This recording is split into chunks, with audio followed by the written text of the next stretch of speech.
High, welcome back to my channel my world of words. আমি সৌমিল। আমি আপনাদের সবাইকে আমার চ্যানেলে ওয়েলকাম করছি। ডিয়ার ফ্রেন্ডস, এখানে আমরা কাজ করতে এসেছি। পার্টিকুলারলি কারোর বাড়ির লোক নিয়ে এখানে কথাবার্তা হয় না। আমরা এখানে সবাই কন্টেন্ট করি, যে যার মনের মতো কন্টেন্ট বেছে নেয় এবং কোনো একটা রিজনে তাকে সাপোর্ট করতে শুরু করে বা তার এগেনস্টে বলতে শুরু করে। এবার আমরা যাকে সাপোর্ট করে কন্টেন্ট করছি, অনেক সময় সেই কন্টেন্টের থেকে ভুল হয়ে যায়, কিন্তু সুতরাং নিরপেক্ষভাবে তার ভুলটা ধরিয়ে দেওয়া দরকার। কিন্তু ভুল ধরিয়ে দেবার নাম করে সেই মানুষটাকে একদম মাটিতে মিশিয়ে দেয়া, সেটাও কিন্তু অনৈতিক কাজ। কারণ যে কন্টেন্টটা নিয়ে আমরা কাজ করছি, সেই কন্টেন্টের জন্যে কিন্তু আমাদের চ্যানেল গ্রো করছে প্রচুর। মেনলি আমরা কন্ট্রোভার্সি ক্রিয়েটাররা ব্লগারদের উপর ডিপেন্ডেন্ট। কোনো না কোনো ব্লগার হয়ে আমরা বলি, আর কোনো ব্লগারের এগেনস্টে আমরা বলি। ঠিক আছে, এটা একটা জেনারেল কথা আমি আপনাদের সামনে তুলে ধরছি। দেখুন, কোনো বিখ্যাত ব্লগারকে সাপোর্ট করে প্রত্যেকটা কন্টেন্ট ক্রিয়েটার কিন্তু কাজ করে। ঠিক আছে, সুতরাং সেই ব্লগারকে ট্যাগ করে আমরা ভিডিও করি। সুতরাং আমাদের যে চ্যানেলের গ্রোথ, তাতে কিন্তু সেই ব্লগারের অনেকটাই হাত থাকে। ঠিক আছে, সেই ব্লগারের ওপর কন্টেন্ট করে আমাদের চ্যানেল কিন্তু অনেকটাই গ্রো করে। এবার মানুষ মাত্রই ভুল হয়, মানুষের ভুল হয়, কিন্তু সেই ভুলটা ধরিয়ে দেবার নাম করে তাকে একেবারে লোকের সামনে অপদস্থ করে দেয়া, এইটা কিন্তু আমার নীতিবিরুদ্ধ। ঠিক আছে, ভুল যদি ধরিয়ে দেয়া হয়, এমনভাবে বলা উচিত যাতে তার অসম্মান না হয়। যেমন দেখুন, আমি আগে সকালের ভিডিওটাতে বলেছি, আমাকে নিয়ে সমাজ নয়।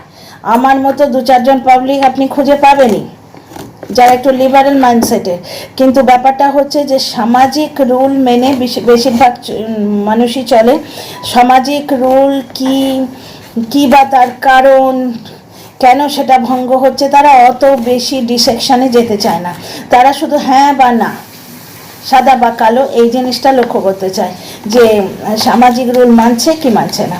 হ্যাঁ, সে প্রতারিত হয়েছে, সে মারধর খেয়েছে, সে হেন করেছে তেন করেছে, শুনবেই না, শুনতে চায়ও না। কে চায় অত ঝামেলায় মাথা ঘামাতে? কারণ প্রত্যেকেরই নিজস্ব পারিবারিক এবং নিজস্ব শারীরিক মানসিক নানা রকম ঝামেলা থাকে। তো এখানে আমরা দেখতে পাচ্ছি যে টিনা কিছু কন্টেন্ট দিয়েছে এবং কিছু কন্টেন্ট ওর অজান্তে ফ্ল্যাশ হয়ে গেছে। যেমন ধরুন, কিছু মানুষ শুধু ওর পেছনে লেগে আছে এবং এর পেছনে ওর এক্স হাজব্যান্ডের হাত আছে। সবাই যখন এখানে সিআইডি, আমিও সিআইডি, এখানে এর পেছনে ওর এক্স হাজব্যান্ডের হাত আছে এবং লোকে ব্লাইন্ডলি সেগুলোকে মেনে নিচ্ছে। যেমনগুলো কন্ট্রোভার্সিয়াল টপিক, কিন্তু আমি এই ভিডিওতে কভার করব। প্রথম কথা হচ্ছে, ওই যে লোকটা যে বিদেশে থেকে নানা রকম ফেক এভিডেন্স দিয়ে নানা রকম জিনিস প্রুভ করার চেষ্টা করছে। একটা টিনা ব্লার ফটো, ইচ্ছে করে ব্লার ফটো দিয়েছে যাতে ওর ওপর অ্যাকশন নেওয়া না যায়, বুঝতে পারছো তো? ব্লার ফটো মুদির দোকানের ওপর চিপকে দিয়ে বলছে যে সে নাকি রণদীপ্ত বাবুর মুদির দোকানের বসে কাজকর্ম করছে, এবং অনেকেই, বেশিরভাগ লোকই বিশ্বাস করে নিয়েছে যে এই জিনিসটি সত্যি। সুতরাং ধরেই নিচ্ছে যে টিনা গিয়ে সেখানে থাকতে শুরু করেছে। ঠিক আছে, এই অবধি ঠিক আছে। আচ্ছা, টিনা দু চারটে কন্টেন্ট দিয়েছে, যেমন বাইক দেখিয়েছে, বাইক আর দেখায়নি। প্লাস ওই যে ভ্যালেন্টাইন্স ডে ব্লগটা, ওটা অনেকেরই গলা দিয়ে নামেনি। এই ধরনের কিছু জিনিস, কারণ অনেকেই সেই সইটার আশায় বসে আছে যে সইটা যবে হবে তবে এ মুক্ত বিহঙ্গের মতো ঘুরবে, তার আগে এর কিন্তু বাঁচার কোনো অধিকার নেই। সুতরাং সমাজের বেশিরভাগ লোক যখন এই ধরনের মানসিকতাকে প্রেফার করছেন অ্যাজ এ ব্লগার, তার কিন্তু এই দিকে নজর দেওয়া উচিত। এইটুকু আমার তরফ থেকে বলার আছে। তার মানে এই নয় যে আমি সেই মানুষটাকে নিয়ে যা তা বলতে শুরু করব, যা ভুল ধরিয়ে দেবার নাম করে আমি তাকে অপদস্থ মোটেই করব না। আচ্ছা, দ্বিতীয় কথা হচ্ছে, পুরুষ শাসিত সমাজ আমাদের। ডিয়ার ফ্রেন্ডস, কোনো ব্যাপারে যতক্ষণ না কোনো পুরুষ মানুষ ইনভলভ থাকে, সমাজ সেটা মানতে চায় না। এর আগে আমি আপনাদের প্রমাণ করে দেখিয়েছি। এটা শুধু ফিনান্সিয়াল ইন্ডিপেন্ডেন্স বলেই নয়, কারুর না কারুর ছায়া, বিশেষ করে নিম্ন মধ্যবিত্ত এবং মধ্যবিত্ত সংসারের দরকার। সে আপনি যতই ইন্ডিপেন্ডেন্ট হোক, আপনি যতই শিক্ষিত হন এবং যতই পয়সা কামান, ঠিক আছে, হয় বাপের ছায়া, নয় বরের ছায়া, নয় দাদার বাড়িতে আছে, নয় কোনো গার্জেনের বাড়িতে আছে, মামা কাকা জ্যাঠা যেই হোক, সেই গার্জিয়ানটিকে কিন্তু পুরুষ মানুষ হতে হবে। ঠিক আছে, আমি আমার নিজের চাকরি জীবনে দেখেছি, এমনকি এখন তো চিঠিপত্র উঠেই গেছে, আমাদের ছোটোবেলায় কেয়ার অফ বলে একটা কথা থাকতো। আমার খুব আপত্তি ছিল কিন্তু এই কেয়ার অফ কথাটায়, কারণ ব্যাপারটা হচ্ছে যে 18 ইয়ার্স প্লাস হয়ে যাবার পর কারোর গার্জেনের প্রয়োজন হয় না। 18 ইয়ার্স প্লাস মানে সে স্বাধীন নাগরিক, স্বাধীন ভারতের স্বাধীন নাগরিক, কিন্তু সমাজের মানসিকতা তা নয়। ঠিক আছে, এই অবধি বোঝাতে পেরেছি কি? আচ্ছা, এরপর বক্তব্য হচ্ছে যে টিনার চ্যানেলটি রণদীপ্তবাবু কবজা করে বসে আছে। আমার কিন্তু তা মনে হয় না, কারণ টিনা হোয়াটসঅ্যাপ চ্যাট দিয়ে বলে দিয়েছিল সে ওই মানুষটাকে ভালোবাসে, সুতরাং ধরেই নেওয়া যায় তারা এখন একটা কাপল। সুতরাং রণদীপ্তবাবুর চ্যানেলটা ধরে যদি টিনা ইউজ করে, টিনা শর্টসে পরিবর্তন করে নেয়, সেখানে লোকে এত জল্পনা করছে কেন আমি বুঝতে পারছি না। টিনার আর একটা চ্যানেল আছে চক্রবর্তী পরিবার, যেখানে ওর মার ডিপি লাগানো আছে। এরমও তো হতে পারে যে চক্রবর্তী চ্যানেলটা ডেফিনেটলি টিনার দামেই চলবে, তাতে আপত্তির কি আছে? আজকে এই যে তোমার আরমান মালিক যে চ্যানেলটা, আরমান মালিকের রিলেটিভ যারা আছে, আরমান মালিক নিজে, আরমান মালিকের 2 বউ, আরমান মালিক নিজে বোধহয় 3টে চ্যানেল চালান, 2 বউ একটা একটা করে চ্যানেল চালায়। ঠিক আছে, একটা জিম চ্যানেল, একটা ফ্যামিলি চ্যানেল, একটা আরমান মালিক একা চালায়, একটা 2 বউ মিলে চালায়। আচ্ছা, আরমান মালিকের যেখানে যে আছে সবাই কিন্তু চ্যানেল চালায় এবং মোটামুটি ভিউ হয়। আরমান মালিকের সমান ভিউ না হলেও বেশ ভালো ভিউ হয়। একটু আগেই আমি একটি চ্যানেল দেখছিলাম, যেটা হচ্ছে পায়েলের মা, মানে আরমান মালিকের যে ছোট স্ত্রী তার মার চ্যানেল, ফ্যামিলি চ্যানেল, এরকম একটা কি নাম। পায়েলের বাচ্চাটাকে দেখবো বলে আমি গেছিলাম, যার নাম, তাকে দেখবো বলে গেছিলাম। আমার বেবি খুব পছন্দ। তো পায়েলের মায়ের একটা চ্যানেল আছে, আরমান মালিকের বোন তার একটা চ্যানেল আছে, আরমান মালিকদের বাড়িতে যাতায়াত আছে, এই রকম 2জন ইম্পর্টেন্ট লোক আছে, তাদের এক্সাক্ট ডেজিগনেশনটা আমি জানি না, কিন্তু তাদেরও চ্যানেল আছে। মোটামুটি আরমান মালিকের সঙ্গে জুড়ে যারা আছে, হ্যাশট্যাগ আরমান মালিক করে, এবং তার ব্লগে কিছু কিছু ক্ষেত্রে আরমান মালিকের ক্লিপিং যদি তারা নিতে পারে তো ডেফিনেটলি দেখায়, তো তারা কিন্তু ওই আরমান মালিকের নাম দিয়ে বেশ ভালো করে চ্যানেল গ্রো করতে পারছে। এদিকে সিতারা ইয়াসিনের চ্যানেলটা দেখুন, সিতারা ইয়াসিনের 14 পুরুষ 14 গোষ্ঠী যে যেখানে আছে প্রত্যেককে কিন্তু চ্যানেল খুলেছে, কারণ সৎ পথে বাড়িতে বসে ইজি একটা রোজগারের উপায়, এতে আপত্তি তো কিছু নেই, যতক্ষণ না তুমি জলনদীপের মতো কালো টাকা সাদা করার চক্রে যোগদান করছো। ঠিক আছে, এবং নিজের স্ত্রীকে উলঙ্গ করে বেঁচে খাচ্ছ, ততক্ষণ তো এই ব্যাপারটায় আপত্তির কিছু নেই। তো ঠিক সেই রকম টিনাদের বাড়ি থেকে একটা চ্যানেল খোলা হয়েছে, যেটির নাম চক্রবর্তী পরিবার। এবার কিছুদিন আগে অবধি টিনা যখন তার বৌদির মুখ দেখাতো না, তখন বলা হতো বৌদির মুখ দেখাচ্ছে না এই কারণে দর্শকরা আবার উস্কাতো, তোমার বৌদির কি এমন রোগ আছে যার জন্য তুমি মুখটা দেখাতে পারছো না, উস্কাতো, যাতে টিনা উস্কে গিয়ে বৌদির মুখটা দেখিয়ে দেয়। আচ্ছা, প্রথমে যখন টিনা বৌদির মুখ দেখাতো না তখন বলতো যে ওই গিমা দালাল জলহস্তি কথায় দর্শকরা কীভাবে ভ্রমিত হয় দেখো, পরে বলছি, আগে এই কথাটা কমপ্লিট করি। যে পাছে টিনার বৌদি ইউটিউবার হয়ে যায়, ওই জন্য টিনা বৌদির মুখ দেখাচ্ছে না। ঠিক আছে, আজকে ওই যে চ্যানেলটা, ওই চ্যানেলটা হয়তো ওরা নিজেদের মতো করে চালাতে চায়। এই যে চ্যানেলটা, এখানে টিনা তার নিজের কথা বলছে, নিজের শর্টস দিচ্ছে, সে একটা পার্সোনালিটি আলাদা। ঠিক আছে, সে একটা সেলিব্রিটি, সে তার নিজস্ব কন্টেন্টগুলো এই চ্যানেলে দিচ্ছে, আর তারা একটা কাপল, এটা তো তারা বলেই দিয়েছে, কারণ এই জিনিসটার উপর ভিত্তি করে তো এখন ওয়াইটিটা ঘুরছে। ঠিক আছে, গুপ্তি, ডাস্টবিন, তারপরে খেঁকি পাগলি, ঢেঁপি, আরও কত ছাগলি মাগলি এদিকে ওদিকে ঘুরে বেড়াচ্ছে, সবাই কিন্তু ওই পরকীয়া করেছে এই কথাটাকে বেশ করে করে খাচ্ছে, বেশ ভালো ভিউ নিয়ে গাল গল্প বুনে করে খাচ্ছে। ঠিক আছে, এইবার পরকীয়া করেছে বলে তাকে যখন সোসাইটিতে ঢিডি ফেলে দেয়া হয়েই গেছে, জবজাহির হয়ে গেছে ব্যাপারটা, সুতরাং তারা একটা কাপল এখন। ঠিক আছে, এইবার যেহেতু সে ওই চ্যানেলটা চালাচ্ছে, সুতরাং ধরে নেওয়া হচ্ছে টিনা কিন্তু তার কন্ট্রোলে আছে। ডিয়ার ফ্রেন্ডস, একটা কাপল হলে একজন একজনের জিনিস কিন্তু ইউজ করে, সেটা কি কারোর কন্ট্রোলে থাকা? সেটা কারোর কন্ট্রোলে থাকা নয়। বাড়ির লোকের জিনিস ইউজ করে, ঠিক আছে। দাদা টোটো চালান, টিনার দাদা। বাবা ফ্রি থাকলে বাবাও কিন্তু টোটো চালান। এই পরিবারের আমার খুব ভালো লাগে। এদের পরিবারে একটা ডিগনিটি অফ লেবার আছে, ঠিক আছে। যে বাবা পুলিশের কর্মচারী বলে উনি ঘ্যাম নিয়ে আলাদা থাকবেন তা নয়। তো এক্ষেত্রে কি বলা হবে, দাদার টোটোটা বাবা ইউজ করছে বা বাবার টোটোটা দাদা ইউজ করছে, দাদাকে বাবা কন্ট্রোল করছে বা বাবা দাদাকে কন্ট্রোল করছে তা নয়। পরিবারের লোকেরা ইউজ করে একজনের জিনিস, ঠিক আছে। কন্ট্রোল কোনটাকে বলে, এতদিন টিনার চ্যানেলটা যেভাবে জলনদীপ কন্ট্রোল করতো, অ্যাডসেন্স অ্যাকাউন্টটা নিজের নামে, তাছাড়া থাম্বনেল, এডিটিং সব কিছু সে কন্ট্রোল করতো। লাস্টের দিকে যখন সে মন বানিয়ে নিয়েছিল যে চ্যানেলগুলো সে হাতাবে, একটা জায়গায় দাঁড়িয়ে ছেলেকে কেড়ে নেওয়ার নাটকের জায়গায়, ওটা পুরো নাটক ছিল, টিনাকে বদনাম করার জন্য নাটক ছিল আর কিছু পয়সা, তো সেখানে ও বলেই ছিল চ্যানেলগুলো গুছিয়ে নেব, এবং দর্শকরা বলেছিল এর মানে হচ্ছে চ্যানেলগুলো নিজের নামে করে দেয়া। তখন এই পরকীয়ার ব্যাপারটা সারফেস করেনি।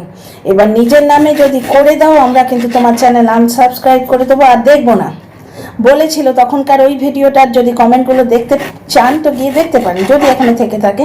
ডিলিট দ্বীপ উড়িয়ে দিয়েছে কিনা আমি জানি না, ডিলিট মাস্টার তো যাই হোক, তো চ্যানেল হাতানোর প্ল্যানটাও তখন থেকেই ছিল, এবং তখন থেকেই ওর এডিটিংয়ের যে স্টাইলটা সেটা চেঞ্জ হয়ে গেছিলো, ঠিক আছে। যেমন টিনার শরীর খারাপ বললে গ্রামের দর্শকেরা বিরক্ত হতো। বহুবার আমি জিনিসটা এক্সপ্লেন করেছি, আর একবার বলছি। টিনার শরীর খারাপ বললে গ্রামের দর্শকরা বিরক্ত হতো, কারণ গ্রামের বাড়িতে প্রচুর কাজ, এত কাজ, সেখানে ওই হালকা জ্বর জারি বা মাথার যন্ত্রণা এগুলো কেউ মেনে নেয় না। মাথার যন্ত্রণা তো কী হয়েছে, মাথায় পট্টি বেঁধে কাজ করে এরকম, কারণ ও কাজ ম্যানেজ করা যায় না, বুঝতে পারছো তো, সবাই মিলে না করলে। তো সুতরাং গ্রামের দর্শকরাই মেনলি ওই ভিলেজ ব্লগটা দেখতো, এবং তারা টিনার শরীর খারাপ হয়েছে বললে প্রচণ্ডই রেগে যেত। ইচ্ছে করে জলনদীপ ওই পোর্শনটাকে হাইলাইট করে এডিট করতো। এইটাকে বলে চ্যানেল কবজা করা। চ্যানেলের টেকনিক্যাল জিনিসগুলো কেউ যদি দেখে, কেউ ধরো হেল্প করে দিল একটু, তার প্রমাণ নেই সে দেখছে কিনা, ধরে নেওয়া হচ্ছে। কারণ গিমা দালাল বলেছে ক্লাবের লোকেরা বলেছে নাকি সেই লোকটা ওখানে যাতায়াত করে। গিমা দালাল যে কি পরিমাণ গল্প লেখে এটা কিন্তু আমরা সবাই জানি। ওর মস্তিষ্ক প্রসূত গল্প, এইভাবেই ও রোজগার করে। এই যে দেখো জলনদীপের ব্যাপারটা ডাইং হয়ে যাচ্ছে, ও অলরেডি অন্য কন্টেন্ট কিন্তু খুঁজে নিয়ে তার বাড়ি খুঁজতে শুরু করেছে। আবার কারোর বাড়িতে গিয়ে ভাই পাতাবে, তাদের বাড়িতে পুরুষ না থাকে বোন পাতাবে, যে সুইটেবল সম্পর্কটা ওখানে হবে সেখানে বাবা মা দিদি মাসি কাকি কাকা কি পাতাবে ভগবান জানে, পাতিয়ে সেখানে বসে থাকবে গিয়ে, এবং তাদের সংসারটিও ভাঙবে এবং নিজের চ্যানেলটিকে গ্রো করবে। এইটাই তো স্টাইল, কন্ট্রোভার্সি। সুতরাং ওর কথায় বিশ্বাস করা মানে নিজের সত্তাকে ছোট করা, ঠিক আছে। যাই হোক, গিমা দালাল যখন বলেছে সুতরাং ধরে নেওয়া হচ্ছে এদের বাড়িতে ওই লোকটি এসে থাকে, এবং পরিবার যে এদের ব্যাপারটাকে মেনে নিয়েছে সে তো আমরা ব্লগে দেখতে পাচ্ছি। এইবার কেন যে এই কথাটা রটনা করা হচ্ছে যে রণদীপ্ত বাবু টিনার ওই চ্যানেলটিকে কবজা করে বসে আছে, আমি এই জিনিসটা বুঝছি না। আমরা কিন্তু কোথাও থেকে দেখিনি, টিনা কিন্তু স্বাধীনভাবে জিনিসগুলো করছে। হ্যাঁ, চক্রবর্তী পরিবারের চ্যানেলটাও ইউজ করেনি, কারণ চক্রবর্তী পরিবারের আমার যেটা মনে হচ্ছে আসল কারণ তো টিনাই বলতে পারবে, আমরা তো হয়তো দিয়ে কথা বলি। তো হয়তো চক্রবর্তী পরিবারের সাবস্ক্রাইবার সংখ্যা খুবই কম, সুতরাং টিনা যদি ওই চ্যানেলে নিজের আপডেটটা দিত সেটা আমাদের পর্যন্ত পৌঁছানো খুবই মুশকিল ছিল। সেখানে এটা 800-র ওপরে ছিল অলরেডি তৈরি চ্যানেল, বুঝতে পারছো, অলরেডি তৈরি চ্যানেল, অলরেডি এটা মনিটাইজেশনের একটা ক্রাইটেরিয়া অন্তত কমপ্লিট হয়ে গেছে, ঠিক আছে। এইটা একটা কারণ হতে পারে। দ্বিতীয় কথা, ওই চ্যানেলটা হয়তো পরিবারের লোকেরা নিজেদের মতো করে ডিল করতে চাইছে। কেসটা বুঝতে পারছো কি বলছি? ওই চ্যানেলটায় হয়তো এই যে বৌদি বা মা, আজকে যেমন একটা মোড়লা মাছের ঝালের রেসিপি দিয়েছে, ঠিক আছে, সেইভাবে হয়তো ডিল করতে চাইছে। দ্বিতীয় কথা, ওই চ্যানেলটা মায়ের নামে আছে, মায়ের ফোন থেকে অপারেট হয়, এটা বোঝাই যাচ্ছে, ঠিক আছে। এবার মায়ের ফোন থেকে যে জিনিসটা অপারেট হয় সেটা হয়তো টিনা সবসময় অ্যাক্সেস করতে পারে না, ঠিক আছে। এইবার রণদীপ্ত বাবুর চ্যানেল থেকে আপলোড করার অনেকগুলো কারণ আছে। ওই চ্যানেলটা অলরেডি সাবস্ক্রাইবার লেভেলটা বেশি, এটা হতে পারে রণদীপ্ত বাবু ওনাকে অফার করেছে, টিনাকে অফার করেছে যে তুমি আমার চ্যানেলটা ইউজ করো, এটাও একটা হতে পারে। ঠিক আছে, একটা পরিবার, সেখানে পরিবারের লোকেরা একজন একজনের ব্যাপার তো ইউজ করেই। এবার আমরা ধরে নিচ্ছি যে রণদীপ্ত বাবুর চ্যানেলে যেহেতু টিনা আপডেট দিয়েছে, সুতরাং টিনার কপালে দুঃখ আছে। ঠিক আছে, এবার টিনা এতদিন কি সুখে ছিল? চ্যানেল কন্ট্রোল করা কাকে বলে আমরা সেই জিনিসটা দেখে এসেছি। শুধু চ্যানেল কেন, জীবন কন্ট্রোল করা কাকে বলে সেটা আমরা দেখে এসেছি। এখন পাবদা মাছ থেকে আরম্ভ করে সব মাছ পাওয়া যায়, তখন কিন্তু শুধু ওই পটলের গায়ে চোখ আঁকা মাছটা ছাড়া কিছু পাওয়া যেত না। ঠিক আছে, এখন রেগুলার নানা রকম ফাস্ট ফুড আসছে বাড়িতে, তখন আসতো কি লাইফ শুদ্ধ কন্ট্রোলড হয়ে গেছিলো, সেই জিনিসটা কিন্তু এই 6-7 মাসে আমরা দেখতে পাচ্ছি না। বাকি তার পার্সোনাল ব্যাপার, সে ফিউচার উইল সে। এবার আমি আমার পয়েন্ট অফ ভিউ বলতে পারি, যে মানুষটাকে কেন্দ্র করে আমি কন্টেন্ট করছি, কোনোদিন যদি তার ভুল দেখতে পাই, ভুলটা আমি এইভাবেই বলবো যে টিনা, সমাজ যেটা চায় অ্যাজ এ ব্লগার, তোমার সমাজের মন অনুযায়ী, মন বুঝে সেইভাবে চলা উচিত, দ্যাটস ইট। আমাকে একা নিয়ে সমাজ নয়। সুতরাং আমি পার্সোনালি কি মানলাম না মানলাম ব্যাপারটা অন্য। ডিভোর্সের আগে এই করতে নেই, সেটা আমি তখনই মানবো যখন হাজব্যান্ডের মতো হবে, উপযুক্ত হবে। বুঝতে পারছো তো? যে হাজব্যান্ড একটা ফোন অবধি কেড়ে নিয়ে রেখে দেয়, মেয়েটা যখন তার নিজের অস্তিত্বের লড়াই লড়তে থাকে, তার মায়ের ফোন থেকে তাকে কাজ করতে হয়, ছেলের মুখ দেখতে দেয় না, একটা হাওয়াই চটি কিনে দেয় না, কন্টিনিউ সংসারে এবং পরিবারে এবং সমাজে অশান্তি বানানোর চেষ্টা করে, সে একটা সই করলো না করলো আমার পয়েন্ট অফ ভিউতে কিছু এসে যায় না। কিন্তু আমায় নিয়ে তো সমাজ নয়, সমাজের বেশিরভাগ লোক যা চায় ব্লগারের তাই করা উচিত। কিন্তু বাস এইটুকুই, তাকে মাটির সাথে মিশিয়ে দেবার মতো কোনো রকম কন্টেন্ট আমি বানাবো না, এবং আমি মনে করি that is the right thing to do. এনার ওই ভিডিওটা লিক হবার পর থেকে দর্শকদের পয়েন্ট অফ ভিউ হচ্ছে যতদিন না ডিভোর্স হয় ওরা একসঙ্গে না গেলেই পারতো, সেফ সাইডে থাকতো মেয়েটা, না গেলেই পারতো। ঠিক আছে, সেটাই রাইট থিং টু ডু হতো। কিন্তু এখন গেছে এবং ভিডিওটা লিক আউট হয়ে গেছে, কিন্তু ব্যাপারটা আমি এইটুকুই বলবো যে না গেলেই পারতো। কিন্তু এই ভিডিওটি লিক হয়েছে বলে অপোজিট পক্ষের কন্টেন্ট ক্রিয়েটাররা যেভাবে টিনাকে অ্যাটাক করে, ঠিক সেইভাবে অ্যাটাক করে কিন্তু আমি ভিডিও করবো না, এটা আমার এথিক্স বলে। ঠিক আছে ডিয়ার ফ্রেন্ডস, আমি কি বোঝাতে চাইছি তোমরা নিশ্চয়ই বুঝতে পারছো। এখানে আমরা সবাই কামাই করতে এসেছি, কিন্তু মিনিমাম এথিক্স তো আমার আছে। See you in the next video.